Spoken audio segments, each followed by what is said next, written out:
Graça e paz em nome de Jesus. Que bom que você está aqui. Uma excelente noite para você que veio até esse lugar para adorar junto conosco. Você que acompanha pelas redes sociais ou pela TV Unicesumar. Que bom termos tantas pessoas nesse momento conectadas conosco. Antes de falarmos sobre a palavra do Senhor, eu gostaria de dar um recadinho, apenas um spoiler. Porque algumas pessoas acabaram me procurando e dizendo que estavam se organizando para isso. Mas nesse ano, nosso conselho da igreja, conversando comigo, teve uma ideia interessante e autorizada por eles para que a gente pudesse organizar, como pastor e também igreja, uma caravana para Israel. E se você tem interesse para isso, e se algumas pessoas te procuraram para aceitar um outro pacote ou alguma outra empresa ou agência, aguarde. Pode entrar em contato comigo já, deixar o seu nome, me mandar uma mensagem ou me procurar também, porque nós vamos marcar uma reunião para daqui 15 dias e mostrar para você o que nós estamos preparando ainda para esse ano. Eu estou dando spoiler, porque algumas pessoas já começaram a se organizar para outras viagens, sendo que a gente tem essa possibilidade aqui. Semana que vem a gente apresenta todos os detalhes, mas em primeira mão eu gostaria de dizer isso a você, para você se aguardar, preparar, mas por favor já procure para a gente poder organizar o grupo e você poder conhecer mais sobre a nossa proposta de viagem para esse ano, uma experiência extraordinária e única também. Bom, mas vamos lá. Hoje, o último domingo do mês, nós vamos falar sobre bússola.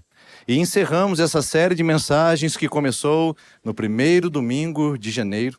E agora nós estamos preparados para tomar melhores decisões e escolhas orientados pela bússola. Mas e quando a bússola aponta para lugar nenhum? E quando o movimento dela faz com que a gente entre em confusão? A gente não consegue interpretar, explicar. E parece que os nossos passos ficam confusos porque foge do nosso controle. Esse é o tema dessa noite que eu gostaria de encerrar essa série de meditações. Bússola, quando ela está fora de controle. Eu quero perguntar para você, antes de nós adentrarmos para a experiência com a palavra de Deus em si. Você se considera uma pessoa controladora, sim ou não? O que você acha? Bom, talvez você tenha a sua impressão. Vamos fazer um exercício mais profundo. Pergunte para o seu cônjuge ao seu lado. Pergunte para o seu amigo se você é uma pessoa controladora. Você tem essa coragem? Olha aí. Tá, mas antes de você ficar deprimido com a resposta e dizer, você até que é bem controlador, não se preocupe com isso. Porque essa é uma tendência geral e também abrangente do ser humano. Na verdade, alguns de nós nem somos tão controladores assim. Na verdade, a gente presta ajuda de uma maneira mais agressiva, não é verdade? Então, na verdade, quando alguém fala assim, pastor, você é muito controlador, eu falo, não, na verdade, eu presto ajudas mais agressivas. Então, você pode usar essa desculpa dentro de casa, para a esposa, para o marido, até dentro da empresa. Ser controlador, na verdade, é um DNA do ser humano. Ter governo, domínio, ter as rédeas da situação, controlar os acontecimentos da vida e da história, é um desejo totalmente humano. O problema é que, embora seja um desejo e uma vontade de alcançar, é inatingível. Alguns de nós achamos que temos o controle. Alguns de nós achamos que podemos administrar os fatos ao nosso redor, quando na verdade tudo que nós compramos e adquirimos é a ilusão do controle.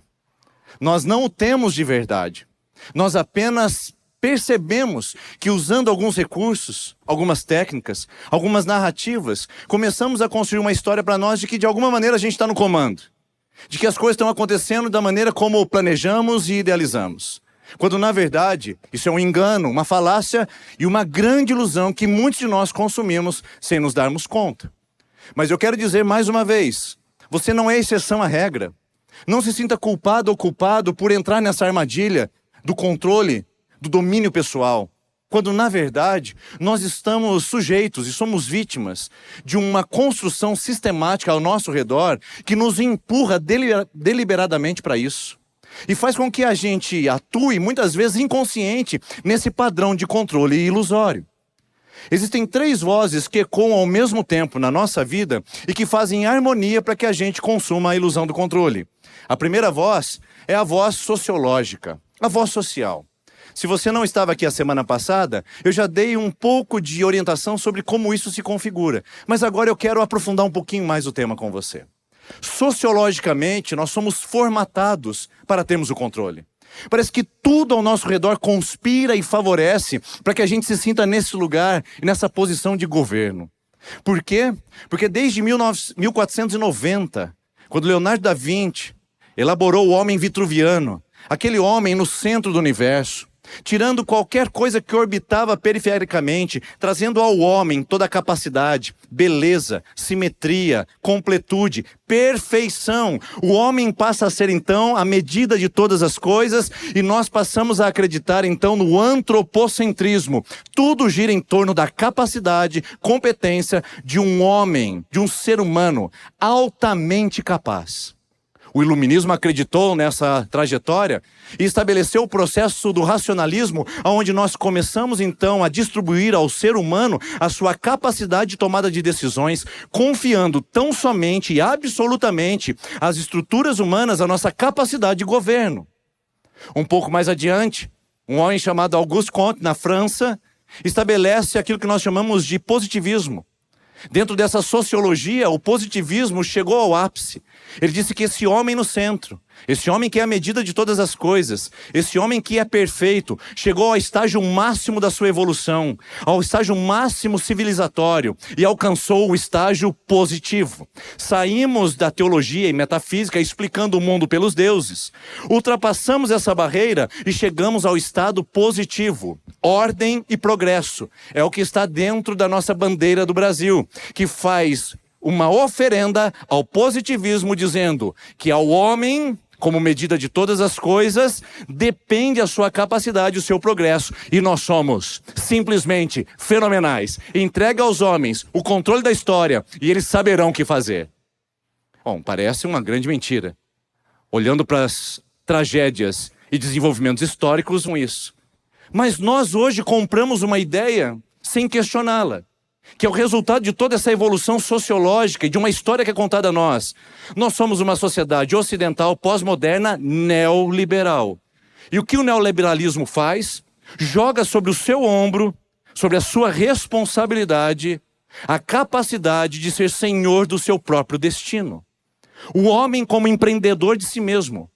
Eu S.A., eu como uma empresa que acontece. Portanto, se eu faço, eu mereço. Se não faço, também mereço o que eu não fiz. Ora, se eu sou empresário de mim mesmo, toda a culpa pelo fracasso cai sobre mim. Assim como todo louro pelo sucesso também deve ser ovacionado sobre mim. Essa história que nós contamos a nós mesmos traz sobre nós uma sobrecarga e tem muita gente cansada, desesperada, porque se sente dentro da mentira e do mito da meritocracia. Ora, se você fez tudo certo, é óbvio que você receberá o melhor do seu certo. Só que a vida não tem esse controle. A vida não estabelece essa lógica. Ela não devolve para nós uma equação exata daquilo que nós fazemos. Mas o mundo meritocrático e neoliberal joga sobre nós dizendo, faça bem feito e você receberá isso de volta. E você é o resultado das suas próprias ações.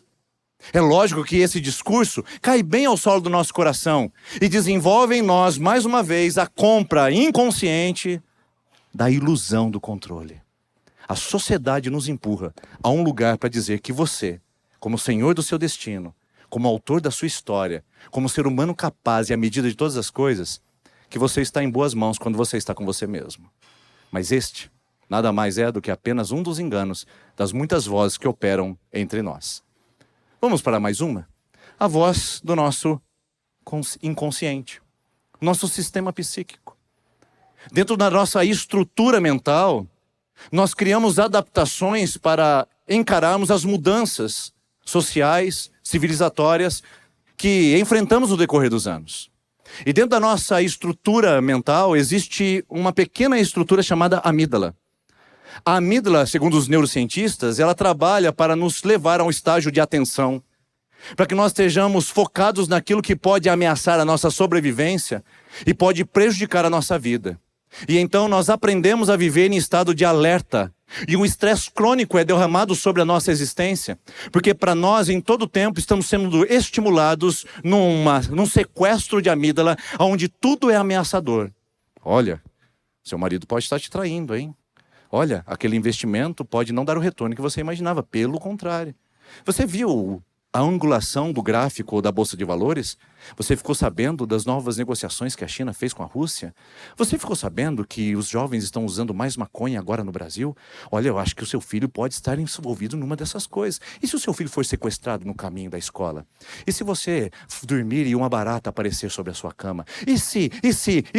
E nós vivemos nesse ambiente estimulados. E para a gente não viver no caos o tempo todo, para a gente dar um pouquinho de ordem, um pouquinho de segurança, o que a gente faz? A gente conta histórias.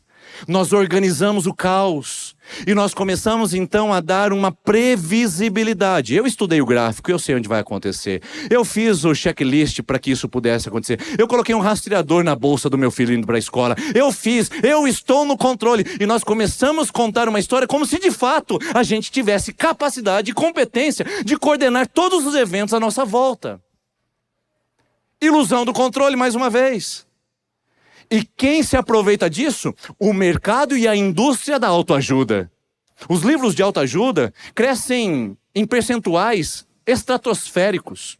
Por quê? Porque eles vendem a narrativa que você quer. 5 passos para você restaurar seu casamento. Quem quer viver no caos conjugal? Por isso se compra esse tipo de ajuda, porque pelo menos eu estou no controle, estou no segundo passo, no terceiro passo. Eu estou decidindo.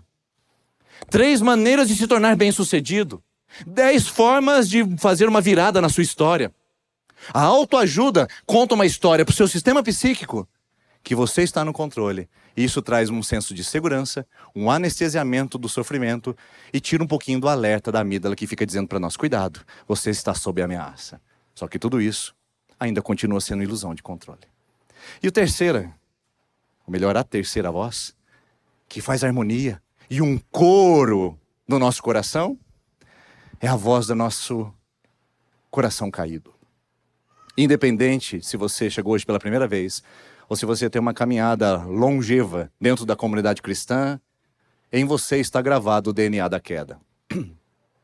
Todos nós, isso inclui a todos, vivemos em Gênesis 3.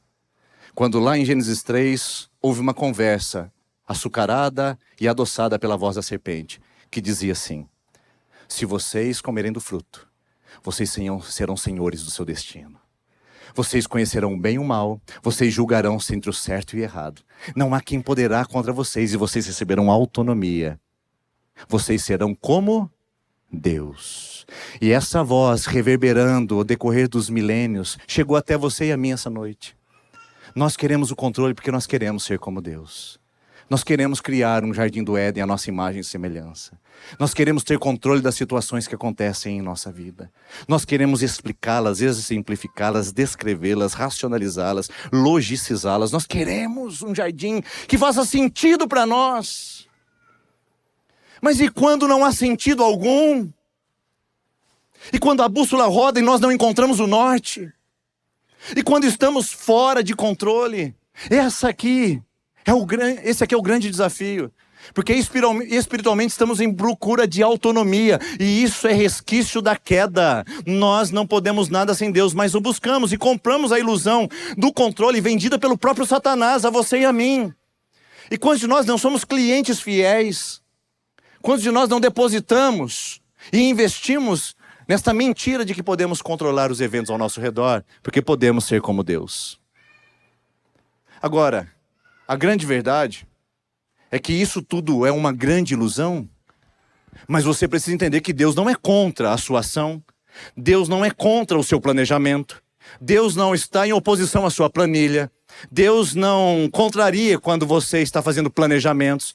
Tudo isso faz parte, tudo isso é importante. O problema é quando isso inverte a lógica e ao invés de confiança em Deus, você assume e absorve o controle humano. Então vamos lá. Juntos eu quero mostrar agora uma experiência visual sobre o que pode estar acontecendo exatamente agora na sua vida e que você e eu precisamos de ajuda imediatamente. Olhe para esse quadro e veja os eventos da sua existência. Dentro desse quadro tem pessoas com 40 anos, 80, 25, 12. Mas olhe alguns acontecimentos que tiveram ou que acontecem exatamente agora em sua vida. Perceba-os. Dentro deste universo de acontecimentos, existem microeventos que você tem, de fato, uma zona de controle. Ali depende de você, única e exclusivamente. Deixa eu dar um exemplo para ser mais claro. Suponhamos que você esteja numa empresa. E na empresa que você trabalha existe uma área de zona de controle, aonde você é responsável pela conduta ética, sua mesma, pela sua entrega de qualidade, pela pontualidade, pela postura, pela capacitação, pela atitude de aprendizado. Isso é seu, está no seu controle. E existem coisas na nossa vida, existem metros quadrados determinados que você e eu temos de fato algum tipo de ingerência e de atuação, e que depende única e exclusivamente de nós. Mas existe um outro nível, que nós chamamos de zona de influência. Zona de influência é um pouquinho mais abrangente e ampliada, onde nós atuamos, interagimos, mas não depende exclusivamente de você. Não depende exclusivamente de apenas um personagem. Outras variáveis são envolvidas. Por exemplo, dentro da empresa, você é líder de um time. Não há garantias que você sendo pontual, tendo espírito de equipe, você sendo eticamente correto, de que a sua equipe vai gostar de você. De que eles vão entregar o projeto dentro do prazo. E que ele será feito na mesma qualidade que você imaginava. Porque não depende só de você. Depende de outras variáveis não percebidas que estão no ambiente. Essa zona de influência está em todas as áreas da nossa vida.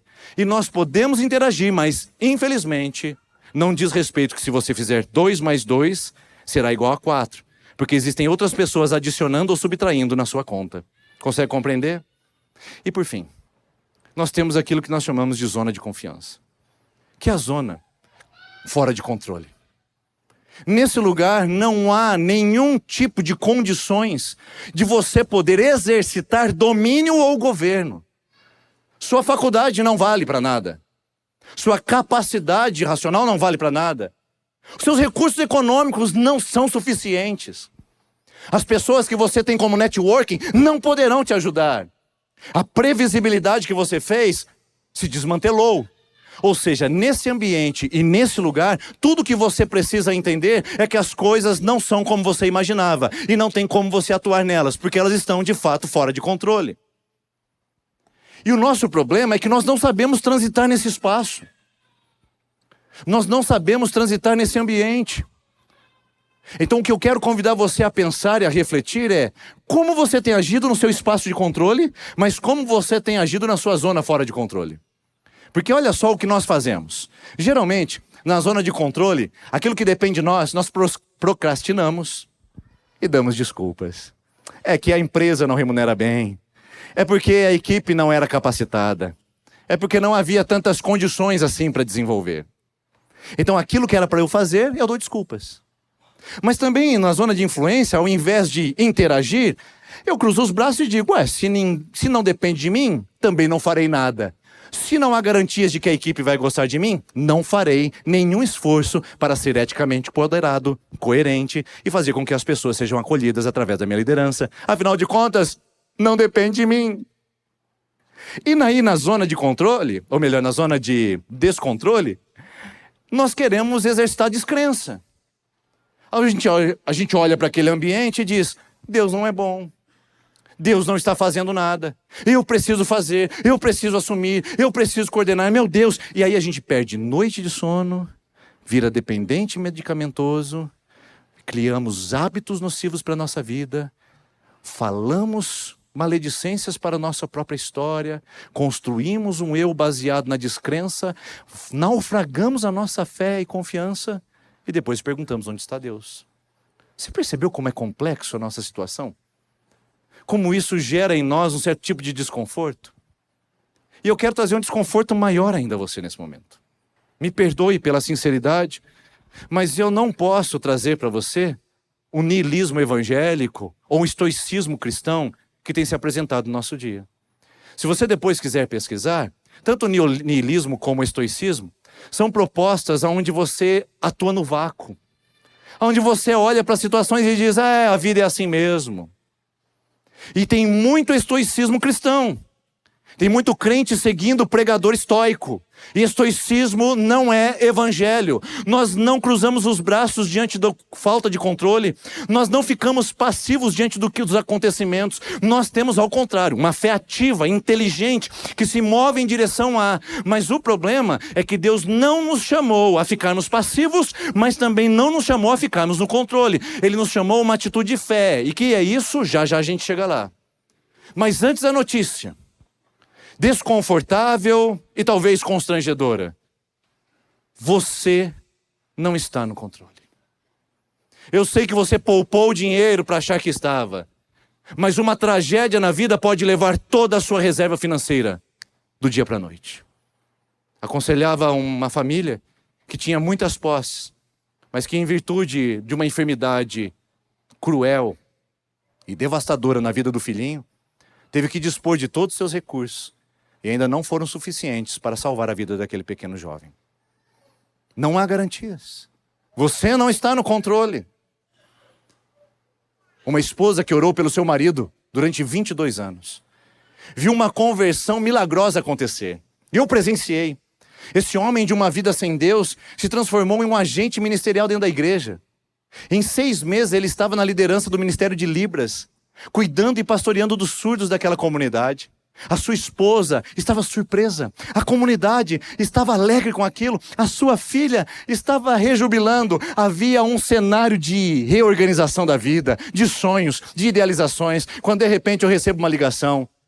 O nosso irmão sofreu um infarto e vai fazer uma cirurgia de emergência. E lá vai eu para a sala de espera da UTI, junto com a esposa e a filha, aguardando as notícias. E quando a notícia chega, o médico diz: infelizmente, ele não resistiu à cirurgia e nós perdemos o nosso irmão. Eu vi naquela sala o chão de uma rota promissora se perder. Aquele jardim de rosas floridas que estavam sendo podadas e amparadas e regadas com tanto carinho, simplesmente secar. Não há controle, não há domínio humano suficiente. Nós não estamos nessa posição. Por isso que é difícil para nós, do lado de um caixão, de um homem que cuidou da sua saúde, praticou exercícios, teve uma alimentação regrada, mas que aos 40 anos de idade, diante de um exercício matinal, teve um infarto fulminante e deixou família. Não faz sentido. Mas isso me lembra de que não há um controle determinado na vida. Se você carrega essa ansiedade de controlar, desfaça isso hoje, porque a vida não tem controle. Se você está desesperançoso porque a vida não tem controle, há um remédio, há uma alternativa para isso, e que não é estoicismo e nem é niilismo crônico. Há uma proposta na palavra de Deus para que você entenda que você não está no controle, mas Deus sim. Ele não perdeu as rédeas da história quando chegou a pandemia. Ele não ficou assustado quando eclodiu a Segunda Guerra Mundial. Ele não ficou surpreso quando levaram o seu filho Jesus à crucificação. Ele não agiu com imprevisto quando Adão tomou do fruto e comeu. O futuro nosso já é passado para Deus. E então ele, onisciente, onipotente como é, tem a rédea do governo, da história, nas suas mãos. A vida não tem controle para nós, mas para ele tem todo o domínio, todo o controle, toda a autoridade e todo o governo. Saber ir para esse lugar é um desafio para a nossa mentalidade que sociologicamente aprendeu a autonomia, que psicologicamente conta narrativas de autocontrole e de governo pessoal, e que espiritualmente quer ir para esse lugar de independência de Deus. Mas a palavra de Deus me convida a uma resposta a essa ilusão de controle. E este é o texto bíblico dessa noite. Simples, objetivo, mas com potencial bombástico de destruir algumas estruturas da nossa vida e construir outras exatamente agora. Eu quero mostrar algumas respostas que nós podemos dar à ilusão do controle a partir do texto de Provérbios 20, 24, que diz assim: os passos do homem são dirigidos pelo Senhor. Como poderia alguém compreender então o seu próprio caminho? Veja bem esse texto. E veja só onde é que ele atinge na nossa estrutura humana e como ele desmonta alguns dos nossos argumentos. Primeira coisa que ele desmonta é mostrar o nosso desejo de autonomia está baseado no lugar errado. Preste bem atenção, os passos do homem são dirigidos pelo Senhor. Se a gente entende um pouquinho de gramática de língua portuguesa, nós vamos entender e compreender de que está na voz passiva. E quando um texto, uma frase, uma sentença está na voz passiva, isso significa que eu não sou agente da oração, eu sou paciente dela. Os passos do homem são dirigidos, têm o efeito, a autonomia, a intervenção de Deus. Então, esse desejo de autonomia, fundamentado na nossa estrutura de pecado, é contrariado nessa lógica. Não é você quem conduz a sua história. 2 Coríntios 3:5, a nossa suficiência vem de Deus. João 15:5, nós estamos na videira e sem Ele, nós nada podemos fazer. Atos capítulo 17, nele vivemos, nos movemos e existimos. Você é muito menos autônomo do que você imaginava. Levantar hoje pela manhã, foi o Senhor que te colocou em pé. Dar condições para você chegar aqui, foi Ele que conduziu os seus passos. Fazer o sol se pôr e se levantar amanhã é responsabilidade toda dele. A história está nas mãos dele, não na sua. Então nós temos muito menos autonomia do que o mundo prega. O problema é que nós estamos embriagados pelo desejo de controle. Nós não temos essa autonomia. Nós dependemos dele. E por dependermos totalmente dele, o nosso coração precisa aprender a ir para esse lugar. Mas esse texto desmonta também um outro argumento que nós usamos de uma maneira muito precisa. O desejo de certeza. Somos seres que querem dar lógica e sentido às coisas. Portanto, nós apresentamos a previsibilidade. Nós apresentamos a mensuração. Nós colocamos diante da nossa história a equação exata. 2 mais 2 igual a 4. Eu tenho certeza de que vai dar certo. Quando essa certeza não existe em lugar algum. Na verdade, nós não conseguimos chegar lá. A palavra de Deus diz em Isaías capítulo 55, versículo 8, porque os caminhos do Senhor são mais elevados que os nossos caminhos, e os pensamentos de Deus são mais altos do que os nossos pensamentos. Como ter certeza quando nós vivemos diante de um governo de um Deus que é simplesmente insondável em todos os seus caminhos e em todas as suas propostas?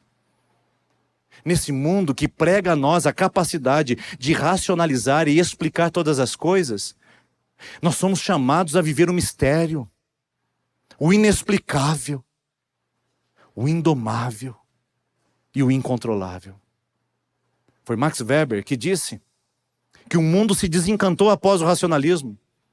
Há um desencantamento porque tudo é explicado. A técnica, a ciência, a lógica entrou para tirar do ser humano qualquer encantamento com o misterioso, com o sobrenatural, com o desconhecido. E nós não abrimos espaço para isso, porque nós queremos uma vida cheia de certeza. Tem gente que já colocou o filho no berço e já decidiu onde ele vai estudar, se ele vai fazer piano, natação, com quem que ele vai namorar, que faculdade que ele vai fazer, que profissão que ele vai ter e com que idade que ele vai se aposentar. Que tipo de incerteza insana nós estamos construindo no mundo, onde o amanhã continua sendo um grande mistério. Tiago capítulo 1 diz, não vá e diga amanhã nós faremos um negócio, amanhã nós iremos àquela cidade, mas se o Senhor quiser, amanhã faremos um negócio, amanhã iremos àquela cidade. Por quê? Porque o amanhã ainda não existe. Aliás, o segundo posterior a você aqui também não existe. Está no controle das mãos de um Deus, onde as nossas certezas são pisadas e são eliminadas. Agora, diante desse quadro, é lógico que aceitando a autonomia e também acolhendo no nosso coração a certeza, a gente vai abraçar a ilusão do controle. E talvez seja nesse lugar que muitos de nós estamos. Mas existe um outro lugar. Existe um outro passo. Uma outra resposta que você pode dar. E a resposta contrária à autonomia é submissão. E o exemplo que nós temos para isso é o próprio Jesus. No jardim do Getsêmani, diante do sofrimento que lhe é proposto, ele diz, Pai, vai doer, vou sofrer, afasta de mim esse cálice. Mas em seguida ele responde como quem não tem autonomia naquele momento, ensinando aos seus discípulos a andarem na mesma proposta, embora sendo Deus. Não julgou como direito ser igual a Deus, conforme diz Filipenses 2:7. Então, ele ensina dizendo, não seja feita a minha, mas a tua vontade. Nós desaprendemos a oração do Pai Nosso em Mateus 6 que diz, seja feita a tua vontade, assim na terra como nos céus. Porque nós queremos a nossa vontade, o nosso controle, o nosso domínio. E queremos dar palpite em tudo que nós fazemos a Deus. O chamado não é para o controle. O chamado não é para a autonomia adâmica e endêmica que atuou no nosso coração. O chamado é para uma submissão voluntária e dizer: Senhor, aqui estão os meus planos. Ou melhor, aqui estão os meus planos. Senhor, aqui estão os meus projetos. Aqui, Senhor, está a minha idealização. Aqui está, Senhor, as minhas expectativas. Contudo, não seja feita a minha, mas a tua vontade.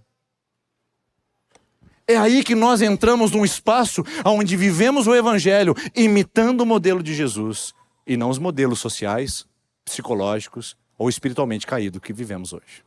Agora, dá uma olhada só na outra resposta.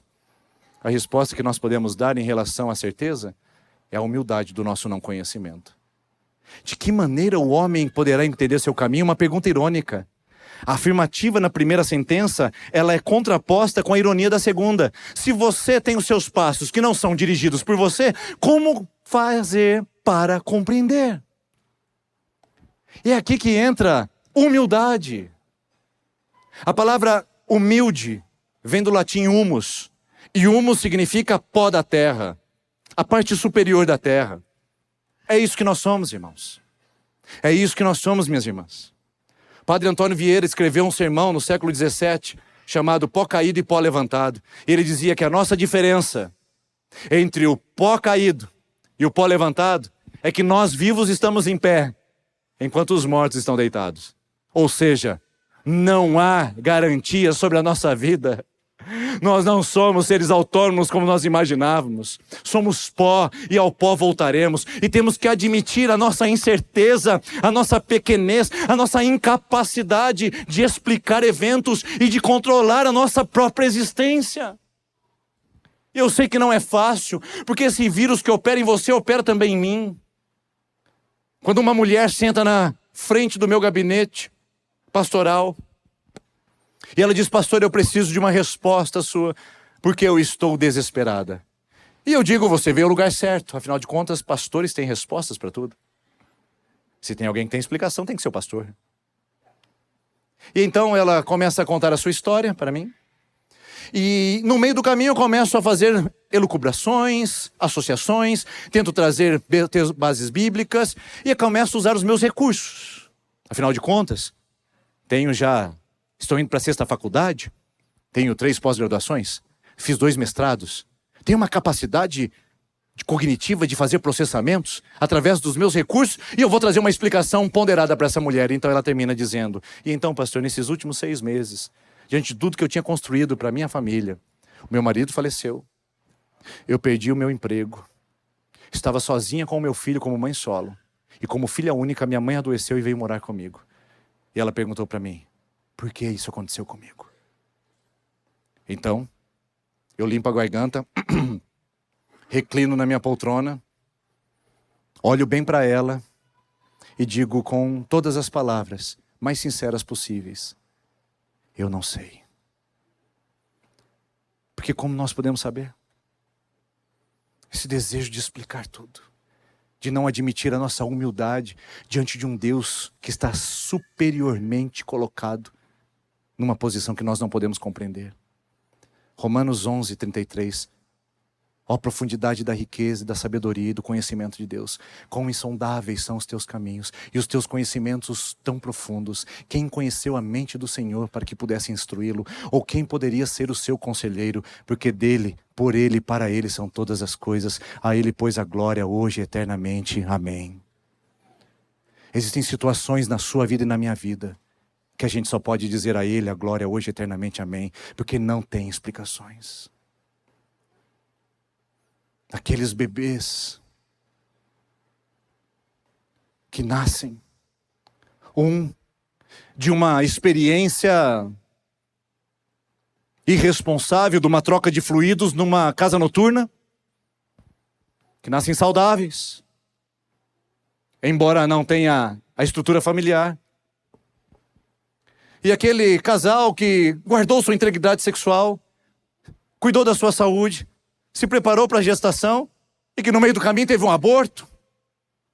Como explicar O próprio Eclesiastes admite, tem coisas que nós não conseguimos explicar, inclusive um aborto que sai do ventre de uma mulher. E nós queremos trazer explicações. Queremos encontrar sentido em coisas que não pertencem a nós.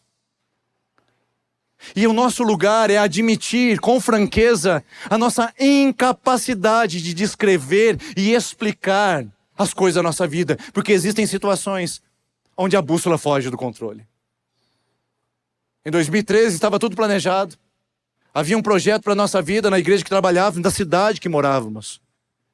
Quando 3 assaltantes entram na nossa casa, nos fazem refém e mudam a trajetória da nossa história. Como explicar isso? A bússola saiu do controle. Havia um norte claro e de repente a gente está pisando no solo onde não há direção alguma. Só que a realidade é que ela ultrapassa a minha capacidade de pensar, de racionalizar e de definir. Quando eu submeto aos planos de Deus que são maiores do que os meus, e quando eu admito com humildade que eu não posso explicar todos os eventos, mas que eu tenho um Deus que está no controle, eu adentro para o espaço que todos nós devemos estar, de rendição. Quando a sua bússola não tiver direção, quando você se perder no meio do caminho, quando não houver explicações o suficiente, ou quando eventos da sua história aparecerem fora de controle, eu quero dizer para você, se entregue apenas em rendição. Porque está fora do seu controle, mas o Deus que assenta no trono do universo não perdeu as rédeas do seu governo. Você pode confiar nisso e pode descansar nisso. Por isso a palavra confiança vai aparecer para nós agora. Porque ao invés de controlar, você precisa aprender a confiar. Não, a sociedade não pode satisfazer contando a história do seu mérito. A sua amígdala não vai acalmar se você tiver 3 passos para o sucesso. E o seu espírito não vai se submeter enquanto você quiser ser autônomo pelo pecado. Só existe uma maneira de treinar o nosso coração para que os nossos caminhos sejam conduzidos pelo Senhor. É confiar de que Ele está no controle. E quanto mais eu confio, menos eu controlo. Quanto mais eu controlo, menos eu confio. É aqui que nós entramos numa crise de fé que muitos de nós passamos e vivenciamos. Muitos de nós, com perdão da palavra, nos tornamos cristãos ateus. Esse termo é do pastor Craig Groeschel, um americano que escreveu um livro chamado Cristão Ateu. Fica aqui a recomendação de leitura. Porque um cristão ateu é aquele que diz que acredita em Deus, mas vive confiando em si mesmo. Eu acredito em Deus, mas o meu médico. Eu creio em Deus, mas as minhas finanças. Eu creio em Deus, mas o meu amigo. Eu creio em Deus, mas a minha família. Eu creio em Deus, mas o meu pastor. Eu creio em Deus, mas a minha igreja. Eu creio em Deus, mas o meu governo. Eu creio em Deus, mas a minha política. Muitos de nós estamos adentrando para um solo de ateísmo, professando a fé em Deus, porque nós estamos sujeitos aos controles dos sistemas. Tem gente que professa o seu ateísmo pela sua postagem ideológica de política. Porque não é possível, irmãos. Deus sustentou o universo com o Império Egípcio, Babilônico, Medo-Persa, Romano. Deus sustentou o mundo com o Império Islâmico dos Mouros. Deus sustentou o mundo com todas as trajetórias. Aí o Lula é um problema para você? Irmãos, falta maturidade. Porque não são os sistemas que nos controlam. É o Deus que está acima de controle. Deus é incontrolável. Ninguém pode aconselhá-lo. Por isso que o nosso coração descansa. Por isso que o nosso coração anda nesse ambiente de confiança. Porque nós não somos cristãos ateus. Nós acreditamos em Deus e declaramos: olha, Senhor, esse governo está fora de controle, mas está em suas mãos. Olha, Senhor, o meu trabalho está fora de controle. Eu fiz tudo certo, eu andei com pessoas corretas, mas a empresa fechou as portas e demitiu em massa. Mas o Senhor está no controle. Senhor, esse bebê que eu sonhava está com uma síndrome, mas o Senhor está no controle. Deus, todas as minhas garantias de poupança foram investidas para cuidar da saúde de pessoas que eu amava, mas o Senhor continua no controle. Deus, me feriram, me machucaram nas expectativas, traindo a minha confiança, mas o Senhor continua no controle. Não somos cristãos ateus. Nós declaramos pela boca e pelos atos de que nós confiamos nas mãos dele e não nas nossas mãos. Por isso, o nosso chamado e o nosso desafio é entrar nesse lugar, nesse ambiente, e transitar agora, sabendo que tem coisas que estão no seu controle. faça da melhor maneira possível. Tem coisas que estão na sua influência. Atue dependendo de você. Mas tem coisas que estão fora de controle. E essas você confia. Essa você entrega. Essa você rende. Porque só existe uma forma de você seguir o caminho em paz. Entrega teu caminho ao Senhor. Confia nele. E o mais ele fará. A palavra entregar aqui é um chamado à submissão e humildade. E a palavra confiar é uma convicção de que nós temos, de que não está nas minhas mãos, mas eu sei que quem cuida tem as mãos que sustentam o universo. Por quê, irmãos? Porque é mais fácil andar de avião do que confiar em Deus. Eu vou repetir essa pergunta, que talvez não fez sentido para você e parece um devaneio do pastor. Por que é mais fácil andar de avião do que confiar em Deus? Estava eu voltando da viagem de férias, achando que eu estava no controle de todas as coisas. Pego o meu passaporte, afinal é meu. Pego o meu visto, que afinal eu conquistei. Passo pela imigração, que afinal foi o lugar que eu escolhi. Entro no avião com o bilhete na cadeira que eu comprei. Sento na poltrona que foi reservada para mim. Abro o condutor de ar para refrescar, porque afinal de contas eu estou no controle. De repente, veio uma voz da cabine de comando. Tripulação, portas em cheque. Quando se diz isso, para você que tem pânico de avião, acabou, meu filho. A porta fechou, não está mais com você. Agora você é passageiro. Até ali você decidia. Mas agora, dentro daquele avião, você perde a sua capacidade de escolher destinos e movimentos. É óbvio que você tem micro liberdades, como temos na vida. Você pode escolher entre frango e macarrão. Você pode escolher entre ficar sentado ou ir ao banheiro, a hora que está autorizado. Você pode escolher entre beber refrigerante ou apenas uma água natural. Você pode escolher entre assistir um filme ou reclinar sua poltrona. Você tem escolhas, mas o seu destino está nas mãos do piloto. O seu destino está nas mãos daquele que instrumentaliza os recursos de voo. E aí você não olha pela janela e vê as nuvens densas de uma tempestade ou a escuridão da noite chegando e vai lá e bate na cabine de comando e diz: ô piloto, é o seguinte, eu gostaria de dar um palpite. Que tal nós subirmos a 12 mil pés para evitarmos qualquer tipo de turbulência? Ô piloto, não dá para o senhor descer um pouquinho mais a 8 mil pés para a gente poder voar numa velocidade mais rápida? Eu estou atrasado para o meu destino. Piloto, eu estou preocupado porque eu vejo uma angulação de asa de 8 graus. Isso pode nos levar para um destino diferente. Você não faz isso. Porque você tem uma visão periférica. Enquanto o piloto tem um instrumento de navegação. Ele tem o radar. Ele tem um mapa de voo. Ele tem o conhecimento e a experiência. Por isso que a gente não dá palpite para piloto em avião. E então, de repente, vem um som da cabine de comando que diz: por favor, estamos passando por uma área de tribulação ou de turbulência. Por favor, afivelar seus cintos para sua segurança. E então você coloca os cintos e diz: vamos passar por uma tribulação. Mas a tribulação não é para derrubar o avião. É a capacidade do piloto sendo provada para nos levar acima disso. E nós simplesmente afivelamos o cinto.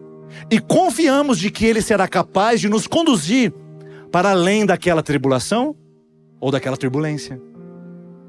E então, depois de o avião chacoalhar bastante e chegar aquele momento de leveza, vem a aeromoça. Ela entrega para você um cobertor, um travesseiro, e diz no alto-falante do avião: reduziremos agora a cabine do avião para o seu melhor conforto. Aproveite para relaxar e descansar. Então ela passa por você e diz: o senhor está agora convidado a dormir. Dormir que jeito? Que jeito? Eu estou num avião que eu não piloto. Eu estou num avião que eu não sei para onde está indo. Eu estou num avião que eu não estou com um manche na mão. Eu estou com uma visão periférica que me mostra alguns medos e temores. Eu estou diante de ameaças e turbulências. Dormir como?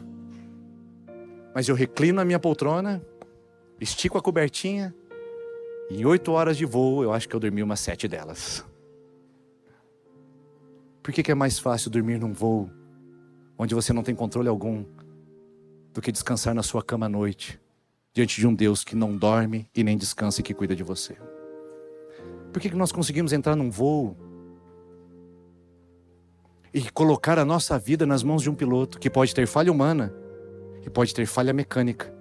Mas não colocamos a nossa história nas mãos de um Deus que não dorme, nem descansa, nem falha, não mente, não tem erro. Por que essa ansiedade? Por que essa preocupação? Por que essa desesperança? Por que essa descrença? Por que olhar os eventos da sua vida e dizer que está tudo fora de controle? Não, para você está. Mas para um Deus que continua coordenando e conduzindo a história, tudo continua como deveria ser. Ele continua sendo Deus e Ele continua sendo bom.